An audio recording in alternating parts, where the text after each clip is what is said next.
Hello, ഇന്നത്തെ video എന്തുവാന്ന് വെച്ചാൽ ഞാൻ മോൻ്റെ മുടി വെട്ടിക്കാനായിട്ട് പോകാം കേട്ടോ. അപ്പോൾ തിങ്കളാഴ്ച മുതൽ അവനെ പ്ലേ ക്ലാസ്സിൽ വിട്ടു തുടങ്ങി. അപ്പോൾ അന്ന് പോകാൻ വേണ്ടിയിട്ട് റെഡി ആവണമല്ലോ.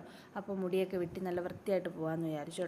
ഞാനിവിടെ കടയ്ക്കൽ കുറ്റിക്കാടെന്ന് പറഞ്ഞൊരു സ്ഥലത്താണ് കേട്ടോ. നമ്മൾ കടയ്ക്കലോട്ട് പോകുന്ന റൂട്ടിലാണ്. അപ്പോൾ അവിടെയാണ് ഞാൻ സ്ഥിരം അവന് മുടി വെട്ടാറ്. എന്തോ എനിക്ക് അവിടെ വെട്ടുമ്പോഴാണ് അവന് ഒരു സന്തോഷം. കാരണം എന്ന് വെച്ചാൽ നല്ല രീതിയിൽ ഒരു മുടി വെട്ടും കേട്ടോ.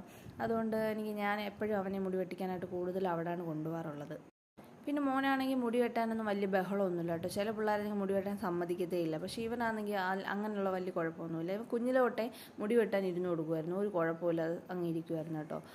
ഒരു ചില പിള്ളേർ ഭയങ്കര ബഹളമാണ്. എൻ്റെ ചേട്ടൻ്റെ മോനൊക്കെ ആണെങ്കിൽ മുടി വെട്ടാനേ സമ്മതിക്കത്തില്ല. കടയിൽ കൊണ്ടുപോയി അവന് മുടി വെട്ടിക്കാറില്ല. ചേട്ടൻ തന്നെയാണ് ഈ ഡ്രമ്മർ വെച്ച് മുടിയൊക്കെ വെട്ടിക്കൊടുക്കുന്നത് കേട്ടോ.